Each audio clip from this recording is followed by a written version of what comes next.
recap last week, we had a win over Southeastern Louisiana on Wednesday night. Kids hit the ball well. Really tickled with our performance. Southeastern's a good ball club and been playing really well. Then we went into the weekend with Texas State, and Texas State top 25 team, and we needed to sweep the series to get ourselves where we wanted to be in the conference race. So we were disappointed to finally play on Sunday after a rain delay on Saturday, and we lost. We went 0-0, 7 innings in game one. Lost the game in the 8th inning, but was really pleased with certain aspects of the game. And then came back in game two. As proud of the girls, they rebounded and got the win 4-1, I believe, in game two. And then we delayed the game until Monday and got game 3 in on Monday morning at 11 and got that win by score 3-2. So 3-1 for the week. There were some really good things the kids did. And then obviously we felt like we let game 1 get away from us. A game we could have won, I believe, with some timely hitting. On the other hand, Texas State's a really good ball club and really well coached, and they've won those close games all year long, which is a credit to their coaching staff and their kids.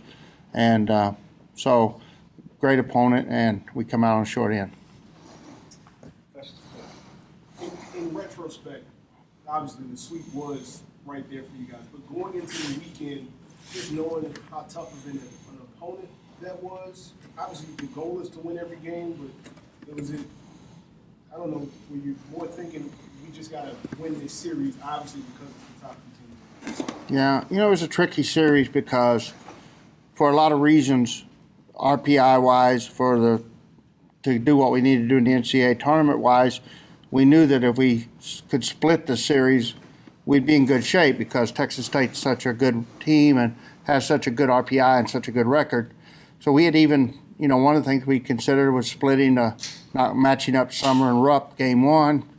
But ultimately we decided to give our kids a chance, our best chance, to go for the sweep, which would have put us back in the conference race where we wanted to be.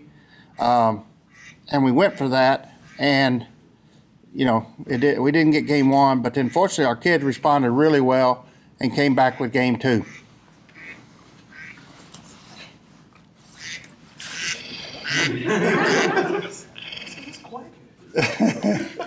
I thought I had that turned off.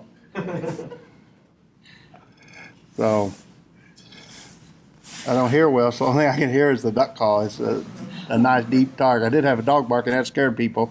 The duck call just surprises people. So anyway, yeah, we decided to play for the sweep, and you know, we let game 1 get away from us. Our kids hit the ball. I think when we left extra innings, I believe our kids had 7 hits, and some had only given up 1, if I remember the numbers right. And we hit the ball hard 2 or 3 times. You know, we had a first and third with 1 out and our 3-hole up. Didn't score. We had bases loaded, I believe, 2 other times. Didn't score. It was a heartbreaking, you know, loss. But to our kids' credit, we only had 30 minutes between games. They were devastated. I was devastated. But they come right out in game 2 and started that game 2 with a good first inning where they scored 2 runs and had 5 hits. And I'd made up my mind we were going to be more aggressive. I felt like I maybe was a little bit passive as a coach in game 1. We'd had a chance there. We could have squeezed a run in possibly. You know, it's always a balance, but trying to let the kids learn how to win the games on their own, trying to stay uninvolved, but then you get passive. And, you know, we went for a steal early with Dalton and got through out of. We could have come out of that inning with a couple of 3 more runs maybe, but you know, it was a good first inning and we established ourselves, and I was really proud of the kids for coming out and jumping on game 2. And then Kylie Joe was outstanding and really good and really helpful to have her back at full strength. Coach, the Texas State series kind of ended a stretch for 2 or 3 weeks where you were playing South Alabama and then Florida State and then Texas State, and now it's a little bit of a different deal as far as the team's focus for a relatively young team, now handling teams that aren't above you maybe or aren't even with you, but that are below you in the standings in RPI and handling. What about that?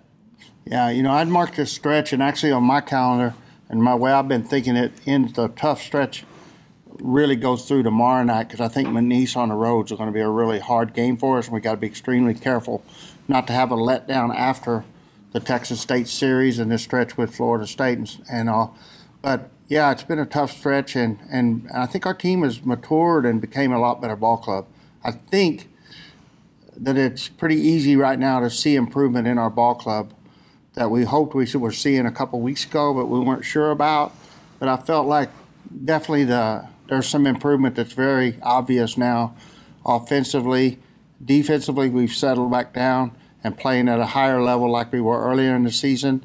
And then our pitching staff has just, really settled in and gotten better with Kylie Joe back doing the things she's doing on the mound. You mentioned McNeese being a part of that tough stretch. They've had some really good years, probably the past 3 or 4 years. What makes them such a threat and so dangerous? Well, they're a good ball club this year. They hit the ball really well. They've got a couple of really good hitters. They just beat Baylor, I believe. They've had some big wins throughout the year. They beat Florida State early in the year. They're a dangerous ball club, and we're going to have to play a really good game to come out of there on the road with a win. And so they're number 51 in RPI. So it gives us a chance to beat a team that very possibly could end up in the top 50 of RPI at the end of the year. And, of course, we're on the road. And our team, if you look at our team, the one thing we've got yet to get better at, we have to learn how to play better on the road. And you mentioned their lineup. You're not going to find many players in the nation that are better than Erica with this. Yeah, she's an outstanding hitter. I just noticed she was, 347, 14 home runs, 14 doubles, and she's done that over her career. She's a proven competitor with a great record and consistency over the course of a career. They've got 3 kids at the top of their lineup that are all really good hitters. They're having a impromptu game on Monday, and you see the fan base support. What does that mean to you and the team? Our fans are amazing, and they're huge for our program. What they bring, the energy they bring to the ballpark, and it gives the kids a huge spark. And I think we see that when we go on the road. They don't have that. You see the difference, and it gives you not just a home field, but a really big home field advantage by having those faithful people that show up at every game like that. Coach, how close are you to kind of on a fairly regular basis where you play an offensive team till you get a lead, offensive lineup till you get a lead, and then like the 6 and 7, kind of put it in defensive. So it seems like you're starting to head in that direction. Is that going to be a common thing from here on out? Yeah, I think it will be. I think we've got to. We talked about it earlier in the year, and we knew we had that option because we've got Guarino, who's an outstanding glove and defensive player. At the same time, you don't want to do something like that and take away confidence from your kids that are out there playing and growing. And we got some young kids that are doing really well. But at this point, it gets down now. It's getting to crunch time, and we've talked to the kids, and we're trying to explain. It's more. Let's take some pressure off of you, give you a chance to go in the dugout and just relax, and let somebody else that's more ready to handle that pressure or that specializes in that particular situation. Let's turn it over to them. It's not anything slap in their face. It's just we need to use as much of the talent as we have in our ball club. We need to piece it together to make the whole unit a stronger unit. And so from here forward, as we get close to postseason, we're going to look for that defensive replacement late and platoon a little bit more, try to get a little bit more depth out of our ball club. This is more of like a general softball question. I've noticed watching this team, watching other teams around the country over the years, that a lot of teams take first pitches, no matter if it's a strike or a ball, whatever. Is that more of a mantra, I guess, in softball? And then I guess a second question would be in the 5th and 6th inning yesterday, I noticed that a lot of the girls were swinging at first pitches. Was that kind of a part of the aggression that you were talking about that you wanted the team to have? Well, we knew going into the series, if you look at Rupp, she doesn't walk very many people. She was, 240 walks and I think 240 strikeouts and only about 23 walks.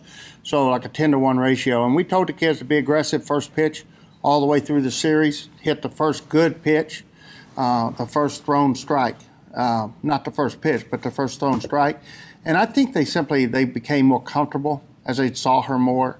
and they understood her more, and they didn't feel like they needed to look at the first pitch. But it wasn't a direct order. It was just we advised them before the series, and they got better at it as we went through the series, I think.